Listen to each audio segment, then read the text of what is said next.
Hello everybody and welcome to yet another video lecture. So this video lecture is on the topic mouse estrus cycle. So in this video lecture we are going to deal with the estrus cycle of mouse, and we will understand the different phases of the estrus cycle, and then we will deal with the hormonal regulations during the cycle. Then explore the methods to determine estrus cycle and discuss the significance. Okay, so let's dive into the lecture. So basically what this estrus cycle means. So we might have heard the menstrual cycle, right, for the placentals. So placentals are having something called menstrual cycle that have different phases like follicular phase, ovulation phase, etc, etc, right. So in estrus cycle, this cycle is for the non-placentals, example like rodents, where it is the reproductive cycle of these female rodents. Okay, so these occur in the female rodents, and it also consists of recurring phases. So it is also a cycle, a cyclic kind of event, and it occurs in the rodents. So it is a cyclic event. There are many phases in the estrus cycle. So when we compare the estrus cycle and menstrual cycle, we can see that the estrus cycle, they are usually very short. Example, in mice, if we take the mice, it is very short. Okay, so now I will talk on why we are dealing with this estrus cycle in mice, because since we are aiming for CSI and NET, and we all know that the research field, maybe if you are producing a drug and you need to go for clinical trials, right? So when we go for clinical trials, before that we have to do the trials in our mice, right? Or if you are producing some recombinant protein, or if you are doing some genetic modifications, etc, etc. First all these experiments are usually conducted on mice. So mice acts as an experimental organism, right? So it is very important for us, for those who are aiming to pursue PhD, to know that how this model organism is, the basic characteristics of the model organism, its reproductive cycles, and knowing the biology of the organism, the model organism we are using, is very significant for the different kind of projects that we are undertaking, right? So let's move into the phases of estrus cycle. So when we look into the phases, there are majorly 4 phases, and first one is proestrus, second is estrus, then medestrus and diestrus. So when we look into the proestrus, here the preparation for the ovulation occurs. So, and when the stages shifts from proestrus to estrus, there occurs some surge in a hormone called LH, and this leads to ovulation. Okay, during this stage. Then estrus is the ovulation occurs and sexual receptivity is at the peak. So the female is sexually very active and is very receptive for the male sperms. Okay, then medestrus, that it is a transition phase. So the progesterone increases because the reproductive system actually, it prepares for the baby, right? It is preparing for the baby. So it assumes maybe the ovulation will take after ovulation the copulation will take place and successful zygote formation occurs. So in that case, to maintain the pregnancy, progesterone production starts. But if the pregnancy do not occur, then what happens? Gradually the amount of progesterone will decline. Then the diestrus, that is the luteal phase, the corpus luteum activity occurs. That is the corpus luteum, it maintains the production of these hormones, right? But if there is no pregnancy, then the corpus luteum will get degenerated, and then the next cycle will begin. Again the proestrus and so on. So this is the overall phases of the mouse estrus cycle. It is much similar to our menstrual cycle. We will just compare both. Okay. So before that, we will look into the hormonal regulations of each. So here it's very important, as the questions may come like, to say maybe in statements, say in given that this hormone, the particular hormone peaks at particular phase. So you have to know the hormone which peaks in which phase, right? So let's move into the images so we can understand it better. So this is a hormone chart, that compares the mouse estrus cycle and human menstrual cycle. So when we take a closer look, we can find similarities and we can find differences. So first thing is that we can notice that the phase. See, here it is about 28 days and here it's just about 4 days. So it is very short compared to the human. Then first let's look into the estradiol. It's a type of estrogen, right? So here the amount of estrogen is peaking at the proestrus stage. And when we see the human cycle, it is in follicular phase and ovulation phase where the estrogen is peaking. Now when we look into the progesterone peaks after the proestrus when the ovulation occurs and the estrus cycle begins. And what is the thing that you have to note? If the pregnancy is not there, it will gradually decline. But here the progesterone is peaking after the ovulation. Similarly, but for a little more duration, right? So duration is different, and when the pregnancy is not there, it will gradually decline. Now LH, this is what we can call the LH surge. So what happens in LH surge is that the sudden increase in the hormone LH will cause the phenomenon called ovulation. So ovulation or release of ovum will from the ovary occurs when there is a sudden surge in the concentration of LH. So this is the significance of LH surge, and it's there in both estrus and menstrual cycle. Then when we come to the FSH, that is follicular stimulating hormone, this is luteal hormone, this is follicular stimulating hormone. The amount of follicular stimulating hormone remains from mid of the proestrus to mid of estrus where the ovulation takes place, right?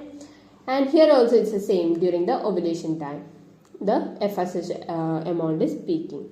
So this is the overall idea about the different hormones and its concentration during different phases of the cycle. So if the pregnancy occurs, there will not be decline in this progesterone and estrogen. There will be increase, and the maternal the ovary prepares itself for the implantation, and also the pregnancy preparation starts. If not, another cycle starts. So that's it.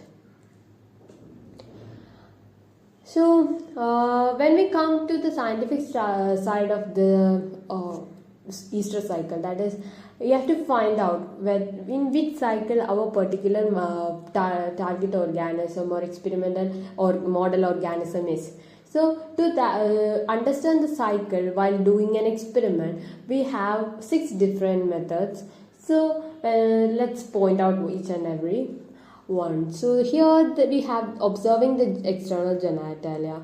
We can observe external genitalia, and there are particular differences during each phases. We will look into it. Then vaginal cytology, that is microscopic analysis of vaginal smears.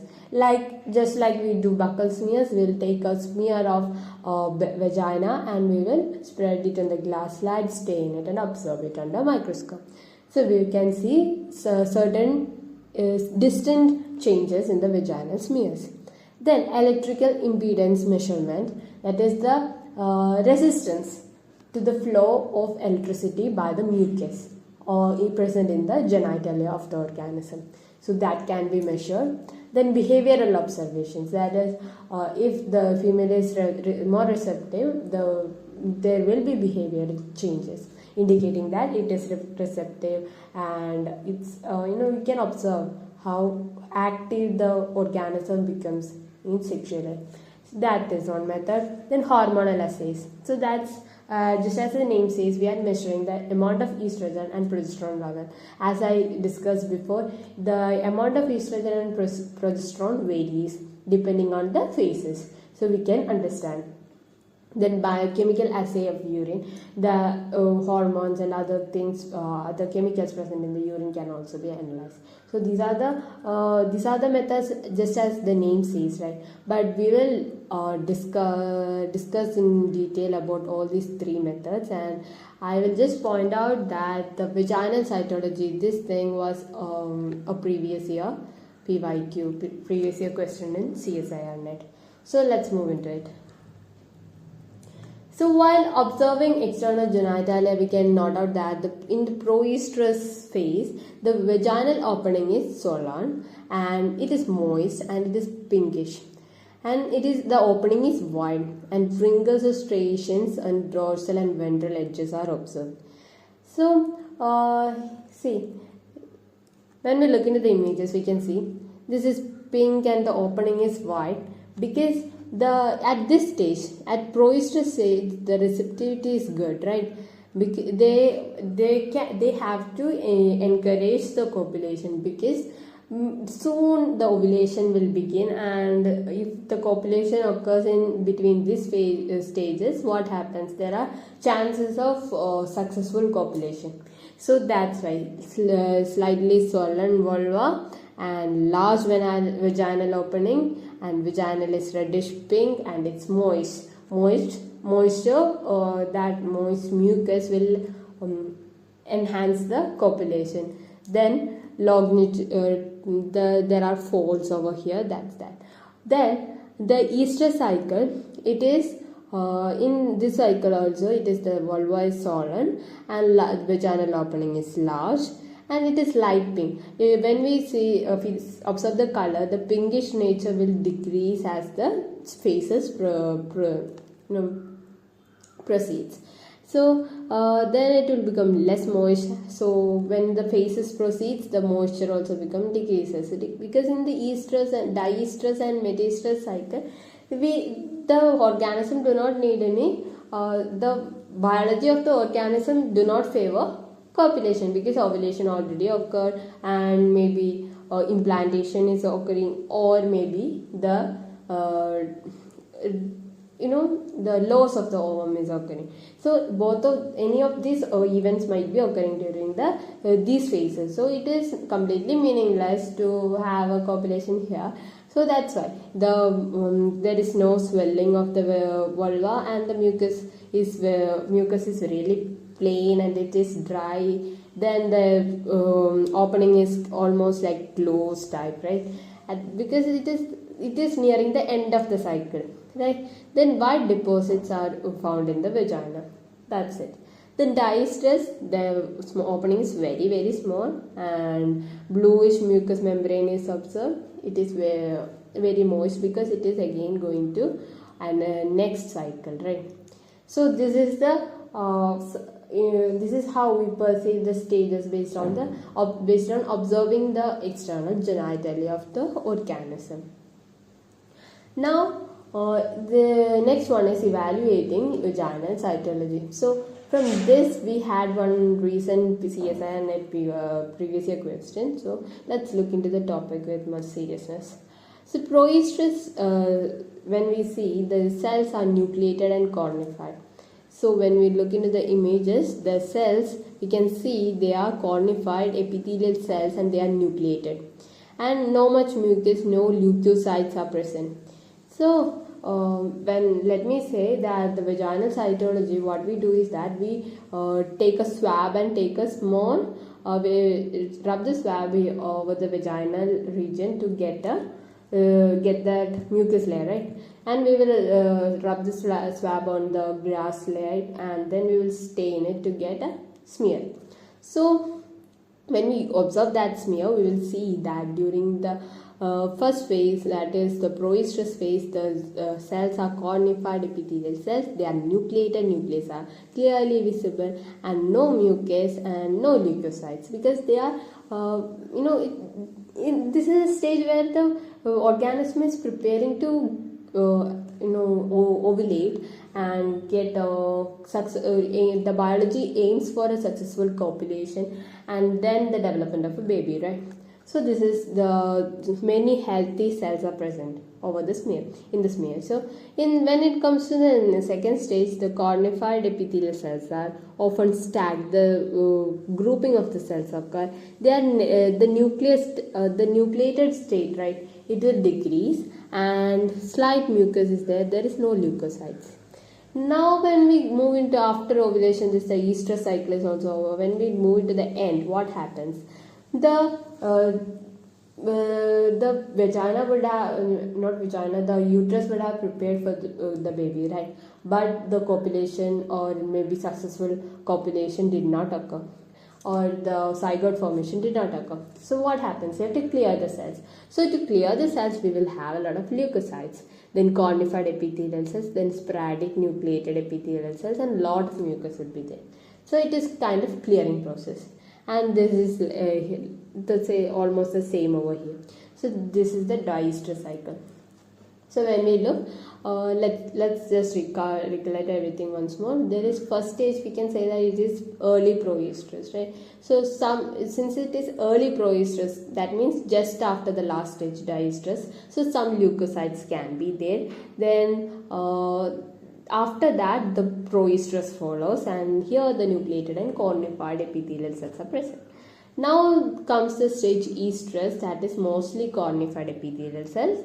Then metaestrus, short stage, it is very short, and cornified epithelial and polymorphonuclear leukocytes. Leukocytes starts coming in metaestrus. That is ovulation almost occurs over this period, right? After between proestrus and estrus. So it is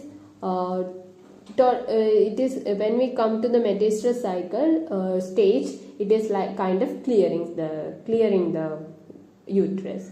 So that is it. Then the late metaestrus nucleated epithelial cells will also be present. Then when we come into the diestrus, it is the longest stage and it lasts for more than 2 days. Then primarily polymorphic leukocytes are present. Then late diestrus epithelial cells decline, and then again early proestrus, then proestrus, then estrus, metaestrus, and so on. Now let's look into the next thing, that is the next method, the third method, that is electrical impedance. So when we talk about the impedance, it is actually a resistance to the flow of electricity. So if there is mucus, the mucus offers some resistance to the flow of electricity, right? So we will measure this resistance and determine the stage. So proestrus will have higher electrical impedance because, as we discussed, the mucus in this stage is too high, and on later on stages the amount of mucus will decline. So this is the fundamental theory based on which the electrical impedance measurement is used to determine the phase.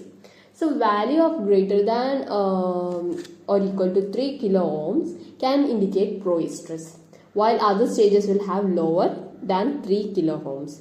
And this is the way.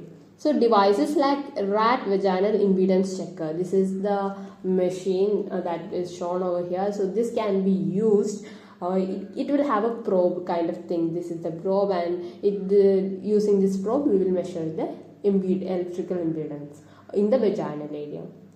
So that's the electrical impedance. So the significance of the model organism is very much in the research field. So it can be used in reproductive biology, endocrinology, and many more, drug designing and recombinant protein production, genetic modification, drug testing, behavioral experiments, and so on. So the understanding the model organism, its reproductive cycles, etc. are very important, right? Then let's look into one CSANET PYQ. The hormone peaks just before ovulation in the mouse of the estrous cycle. Just before ovulation, which hormone peaks? Before ovulation, it's asking. During ovulation, it's the LH surge, but before ovulation, it is the estrogen. In proestrus, before ovulation means in proestrus phase, right? So during proestrus phase, it's our estrogen. Then you have some practice questions here. You can practice this. And here we have some summary. So we discussed about the estrus cycle, which is vital for female reproduction, that is non-placental rodents, females. Okay, then it consists of four phases, that is proestrus, estrus, metaestrus and diestrus phases, and hormones like estrogen, LH, progesterone and FSH will regulate the cycle. Then methods like vaginal cytology, impedance measurement, and visual methods can determine the cycle stages. So that's it, and this is the end of our lecture. Thank you, and hope you will have a very good study day. Okay, and prepare very well for your examinations. Hope the video lectures will help you, and more video lectures are coming, so stay tuned and be regular in the studies. Okay, so solve many previous year questions, PYQs, and prepare yourself for the best. So all the best, guys. Thank you.